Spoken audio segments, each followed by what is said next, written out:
Привет, друзья! My name is Aida and welcome to my channel Russian Easy Learning. Today we will talk about cases. Very often I hear that Russian language is very difficult because of cases. Cases is not so difficult as it seems. So I decided to make some videos about Russian cases. And today we have our first video about the accusative case and about the main function of this case. If you are interested in this information, please keep watching this video.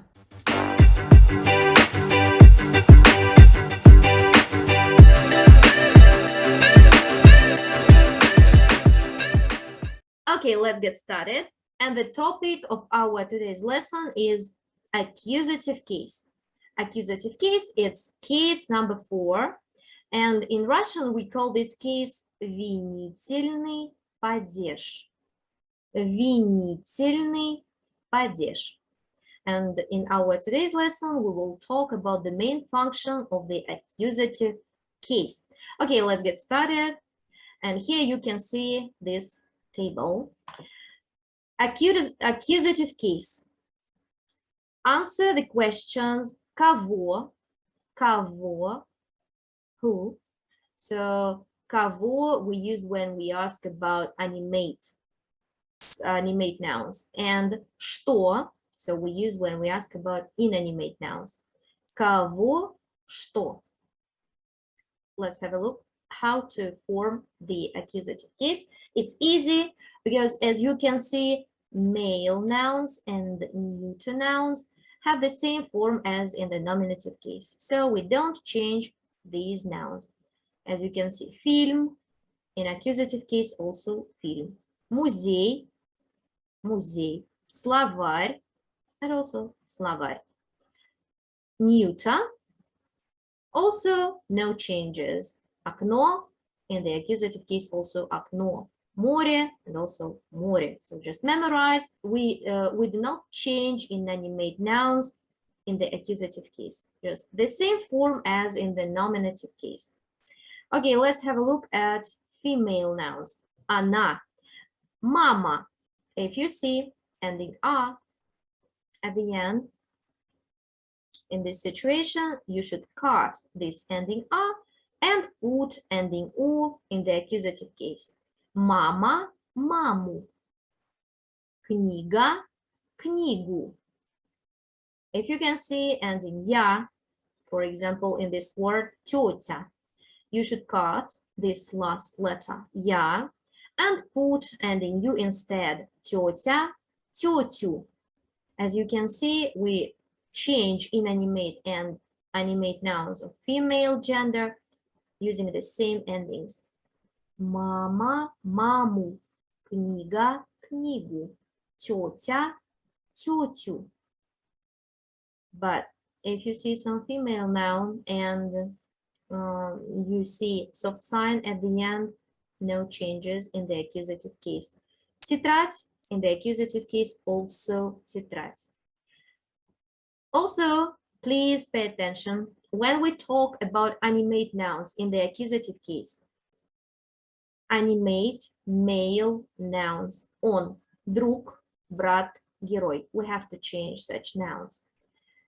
Друг, if you see a consonant at the end, just put ending a in the accusative case. Друг, друга. Брат, брата. If you see soft sign or и краткое at the end of animate male nouns, so you have to cut this и краткое or soft sign and put ending я. So герой, героя.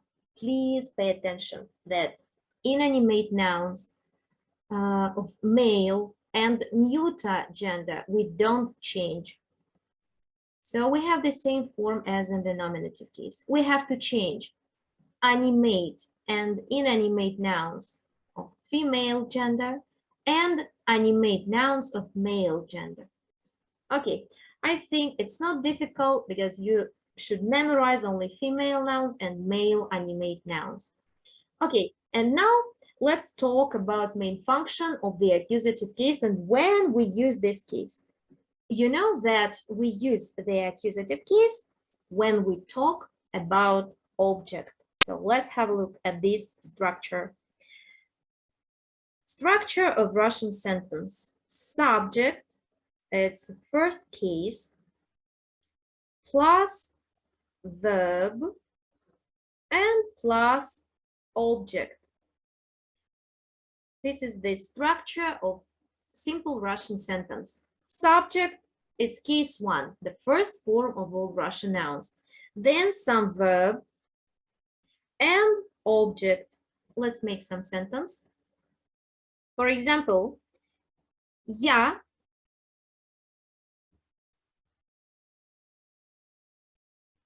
it's a subject, люблю,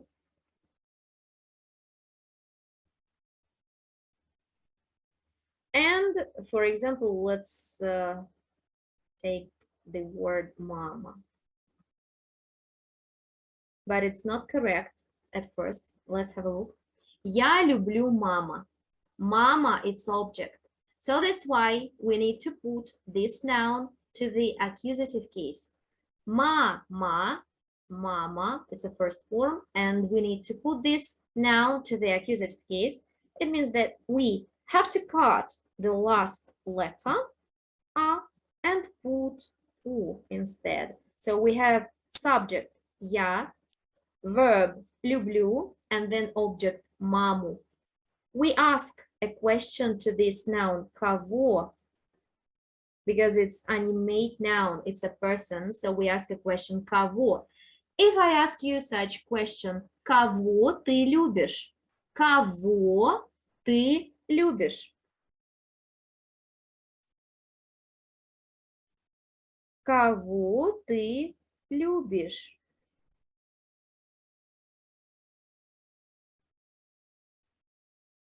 And the answer is я люблю маму. Okay, let's make one more example with the accusative case using this structure of Russian sentence. One more sentence. Я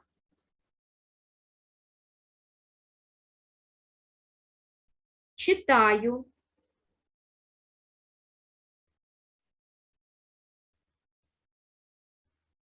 книгу. Let's write it first in the first form. So, книга. Я читаю книга. It's not correct because we have subject, we have verb, and we have object.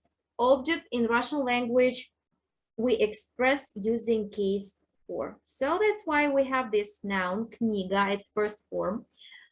We need to cut the last letter, letter A, and put ending U instead. Я читаю книгу. So we need to put ending U because this is female noun with the ending A. We need to cut A and put U instead.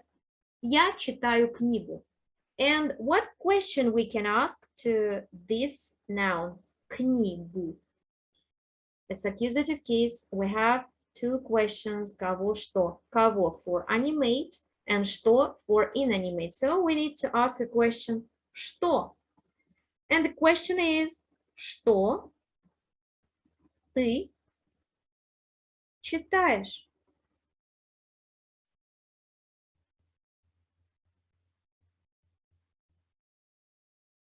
Что ты читаешь? Я читаю книгу.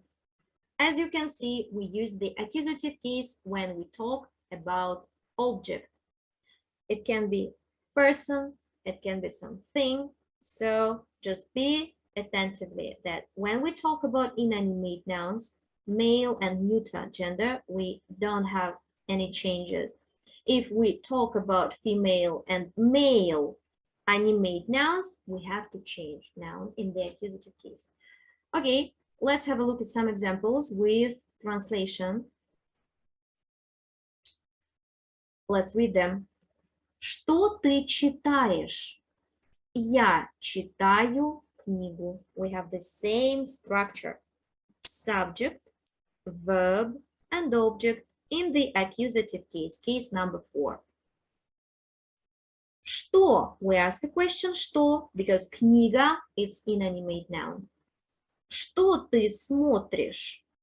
Я смотрю фильм. Also the same structure, subject, verb, object in case 4.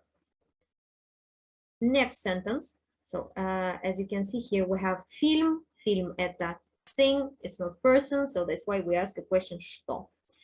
Что вы готовите? Я готовлю ужин. The same structure, subject, case 1, verb, and then object in case 4. Что? Because ужин, it's something. Что вы любите? Я люблю пиццу. Subject, verb, and object in case 4. Пиццу, inanimate. So that's why we ask a question что. As you can see, книга is a female noun, so we have to change ending in the accusative case. Film, it's a male noun, so that's why we don't have any changes because it's a male noun, inanimate noun. Ужин, the same thing. Ужин, male, inanimate, no changes. Пиццу, we have pizza. Pizza, it's a female gender. So in the accusative case, we need to cut this ending a and put ending u instead. As you can see here, we ask a question что because we talk about things. And now let's have a look at these examples. Кого ты знаешь? Я знаю доктора. As you can see here, we have a question кого because doctor it's an animate noun. Animate male noun. Доктор это он. In the accusative case, animate male, we have to put ending a. Я знаю доктора, and also the same structure. Subject, verb, and object. Кого ты любишь? Я люблю маму. Also, the question is кого, because mama is animate noun, it's a person. And the first form of this noun is mama. It's a female noun. When we put this noun in the accusative case, we need to put ending u. Я люблю маму. And the same structure, subject, verb, and object. Next sentence. Кого ты ждешь? Я жду друга. Кого, because друг is it's animate noun. Друг, it's a person, male noun, друг. That's why we put this noun in the accusative case, because we talk about object, subject, verb, and object. So the main function of the accusative case is object of a sentence. Друга. Кого ты понимаешь? Кого, the same question, because we have сестра. Сестра, it's a female noun. So that's why we talk about object and we need to cut ending a and put ending u instead. So we have subject, verb, and object here. As you can see, let's repeat this information that we have two questions for the accusative case. Что for inanimate nouns, for stuff, and кого when we talk about people. And also, we use this case when we talk about object. And now let's have a look at some verbs which we use with the accusative case. This is the list of verbs for beginners, and it's a very useful verbs. So here you can see this verb читать, слушать, понимать, смотреть, видеть, готовить, учить, изучать, ждать, есть, eat. These are very useful verbs for beginners. And these verbs we use with the accusative case. To practice this case, I recommend you to write some sentences with these verbs. And also, to practice, I recommend you to do exercise. So you can find the link in the description of this video, and you can do this exercise for practicing. So guys, thank you for your attention. I hope that this video is useful for you, and I recommend you to complete the exercises. You can find the exercises in the description under this video. And of course, if you have any questions about Russian language, about this lesson, you can text me in comments, and of course, I will answer all your questions. Thank you for your attention. See you. Пока-пока.